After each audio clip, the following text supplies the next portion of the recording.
Hey, good morning, everybody. Sarasota TM. I am coming to you from Laughlin, Nevada, and it is a Monday. I like to do a video called Crushing It for Christ uh, frequently, as much as I can. And ironically, I do like to do them on Sundays sometimes.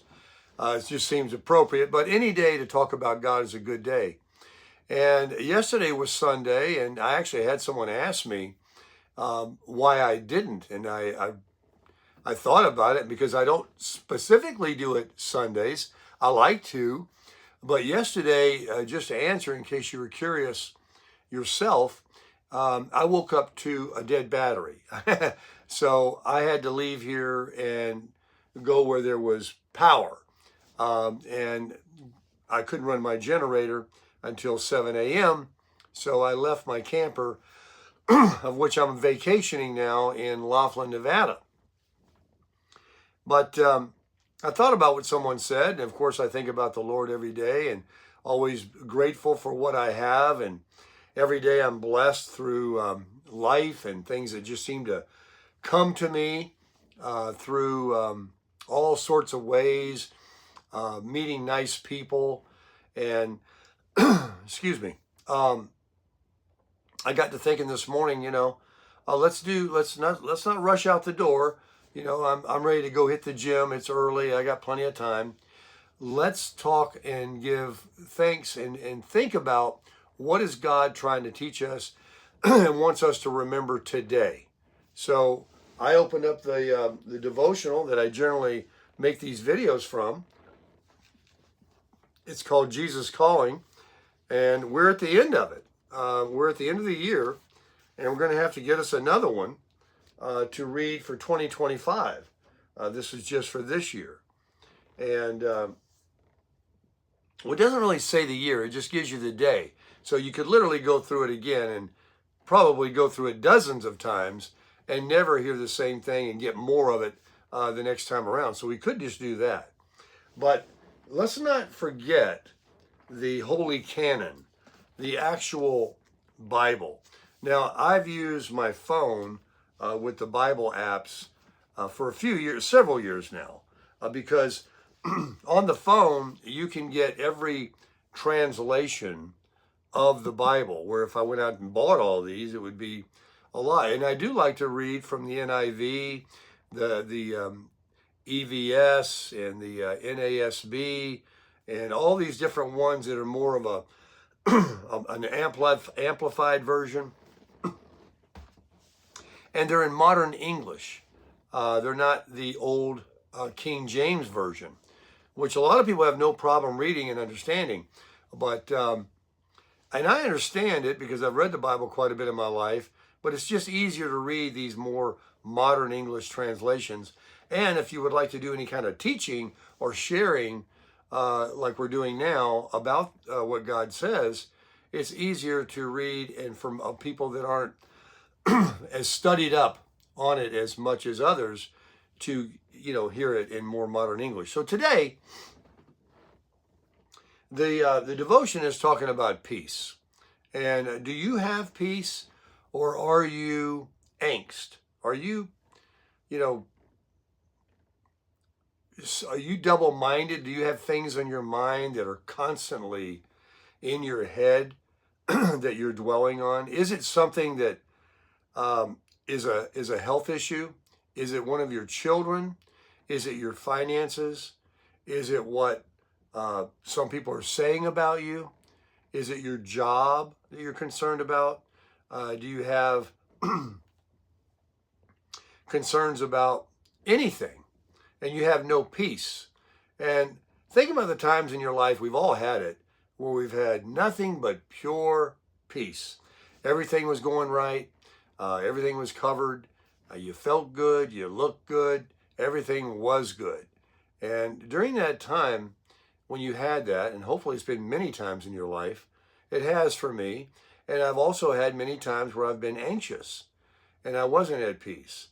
And it happens in 2024 and in today's world, with everything they give us to read and look at, to cause us to lose our peace. But God talks about it. He tells us what we need to do to have that peace. And if we don't follow his instructions to obtain that goal of peace, you're going to learn right now that any other way is not the best way. It's not good at all. We're gonna read about it, but peace is something that you have to do. The Bible says that, we're not robots. God didn't make robots. He wasn't like, we have a choice, and you can choose to think any way you want, to respond any way you want to any kind of a situation. You can choose everything. We have choice.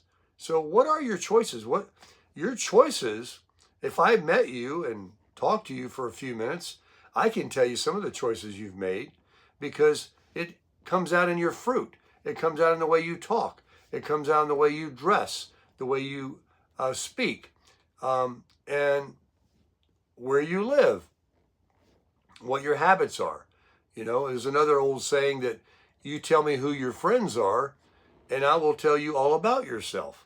Just like in the Bible, it talks about, you show me your garden, and I'll tell you what you planted. So we reap what we sow. We are as we think. If you are a negative person and you look at the glass half empty, and you have a bad attitude and just a real negative way about you towards the life, the world, our government, people, family members, your co-workers. I mean, if you're just absorbed with that, what kind of life do you think you have? I mean, for example, I put my life on the internet, and pretty much you can tell who I am. I mean, think about this. Everything that you've ever seen that I do on YouTube, how do I, it was some part of the day, switch to someone that's down in the mouth, that wants to point fingers or do some very negative things, make some negative comments or things like that? How do you switch? You can't. You really can't. I have moments, I drop something, I got, Tourette's. I'll maybe let out a cuss word because it's just I hate to drop something. But I mean, you can't go from knowing God and trying to be kind and loving and interested in people, genuinely interested in them and who they are, and listen to their stories of their life and let them feel good about being able to talk to somebody, or buying them a coffee, or mowing their grass for them, calling them up, and somebody you haven't spoke to in a while, and just tell them you were thinking about them. When you go from that kind of a person, you do those kinds of things. Like people in my comments that are just every time solid. They're solids. They don't go from that to the other type. So you either have to be one or the other. God says you can't be double-minded. We're going to read the devotion, I promise. But I'm trying to lead up to say that peace, a feeling of peace, what is it? It's just feeling like you're okay, that you're loved, that you are secure about yourself, what you have, how you look, who your friends are. You're confident in things. And so you have peace. And when you start to doubt things, or you have a goal and you want that more than God or worshiping him, and you get your eyes fixed on a man, a woman, a job, a vehicle, a home, whatever it is, and you fixate on that, and you shortcut your way, you end up taking the longest way around the barn you can go to achieve that, because God wants to give you peace, and everything of all your heart's desires, even things that you don't even know you want. He wants to give you. Happens to me every day. In this last couple of years, believe me, folks, things happen to me and things come to me in my life, and I've been able to do things that I never thought that I could ever do. I'm not a person that grew up with a golden spoon, or a silver spoon, as they say. I'm not a professional. I didn't go to college. I'm not a doctor or a lawyer and, amassed a great wealth and thought that I could do all the things that I'd like to do. But somehow or another, my life was turned upside down, and God started blessing me when I started worshiping him and making him my King of Kings, my idol. And all the other things are chasing me down now. I seek him first, and everything else chases me down. He opens the window and he pours out blessings of people, things, money, success, health, everything that he knows that Tim wants. And he will do everything that he knows you want and that you need, because we're all different in our desires and our goals. And my goal in life was to be free and live life and travel around and see the country, even if I beat the same path, even if I end up right where I was a few months ago. I love it. So there's more than just where I'm at. There's the mountains, the desert, when I drive around and I just meet the people in the stores. It's a different geographic. It's just different people, different ages, different beliefs. You can go to another state and just like going to another country.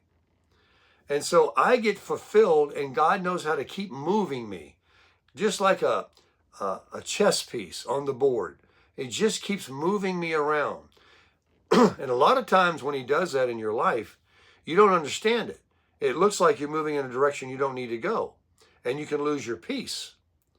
But if you just trust and make him always your Prince of Peace, your King of Kings, and honor him, and each day, right after you make your bed, or even before you get out of the bed, you wake up, even before you open your eyes, and you can think on God and thank him for the day and say, you know what, I'm very excited about whatever you bring in my life today.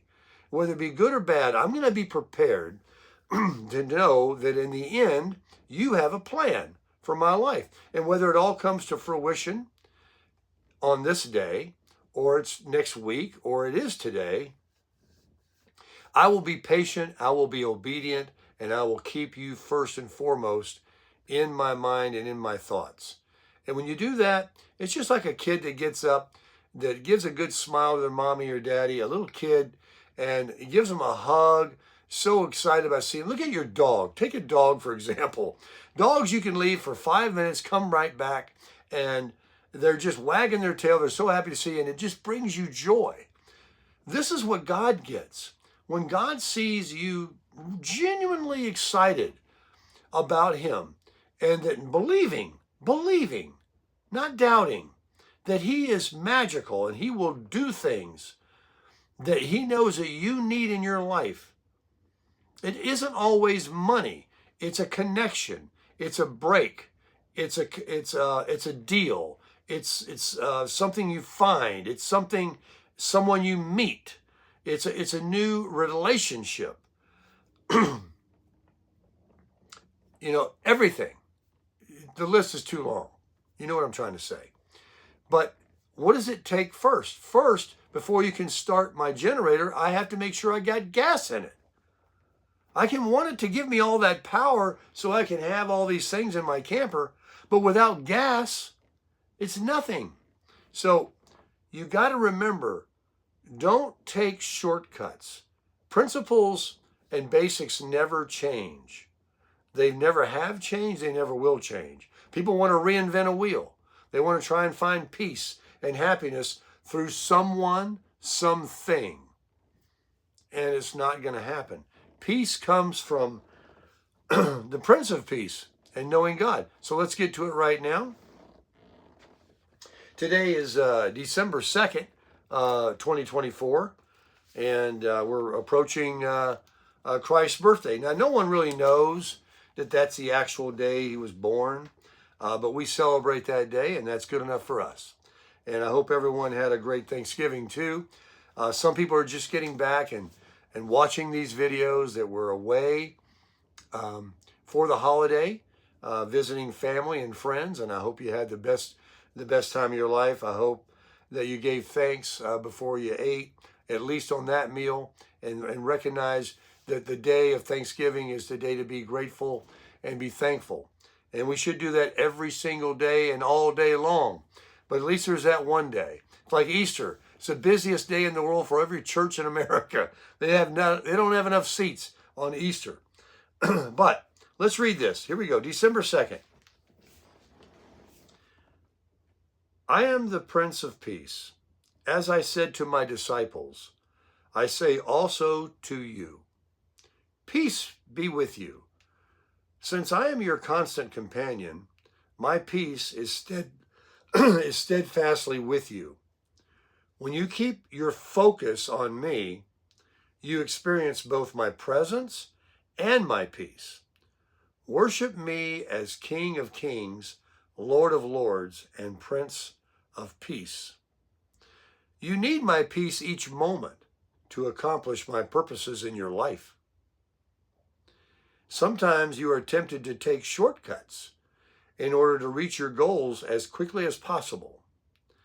But the shortcut requires turning your back on my peaceful presence. You must choose the longer route. Walk with me along paths of peace. Enjoy the journey in my presence. And then there's some scriptures that are taken from the Bible that Sarah Young, the author of this book, derived to that devotional. And the first one is in Isaiah, the Old Testament, in chapter 9, verse 6. And Isaiah 9 says, For to us a child is born, to us a son is given, and the government will be on his shoulders. And he will be called Wonderful Counselor, Mighty God, Everlasting Father, Prince of Peace. And then the next one is in John, the book of John, the Gospel of John, chapter 20, verses 19 through 21. On the evening of the first day of the week, when the disciples were together, with the doors locked for fear of the Jews, Jesus came and stood among them and said, Peace be with you. After he said this, he showed them his hands and his side, where he was crucified. The disciples were overjoyed when they saw the Lord. Again, Jesus said, Peace be with you. As the Father has sent me, I am sending you. He meant to go out to the world and make disciples and to spread the good news, the gospel of Jesus Christ. And then the final one is a psalm from chapter 25, verse 4. And it tells us it is from the NKJV, the New King James Version. That's the King James in modern English, without all the thee, thou, though, that kind of. So Psalm 25:4 says, Show me your ways, O Lord. Teach me your paths. Now that would be something that you could wake up and say, Show me your ways today, O Lord. Teach me your paths. Teach me. And be aware, is this a teaching? Is this a lesson? Is this a chastisement? Is this something that he's trying to get my attention? Did you lose something? Money? A job? Or something happened where there's some sort of correction needed in your life, just like you did when you raised your children? You know, God wants to bless you, but he'll also take care of business because of his love for you. But to always maintain peace, to have peace in your life, so that you can go from the time you're born until the time you understand who God is and you're mature, to a point of your life where you take your last breath. Don't you want to be laying on your bed before you go to the Lord and say, I'm at peace, I'm ready, and I want to thank God for a wonderful life I had, for all the people in my life, friends, family, acquaintances, whoever and whatever. If I went, I've said this for a long time, if I went tonight, I've had a good one. I have no regrets. I mean, I could say I do, but I really don't. I wouldn't change a thing. Because if I did, with the things that I might say I'm regretful for, then I wouldn't have what I have now. And that's a good feeling, a feeling of peace, a feeling of success, a feeling of having a support system, a feeling that God first has got my back and gives me my safety every day and my blessings. And then he works through my friends, family, strangers that I meet. He stops my truck at a red light when I need to avoid an accident that I could have got if I was speeding or ran a red light. Don't rush into things that you don't need. Slow up a bit and quit the shortcuts. Take the long path.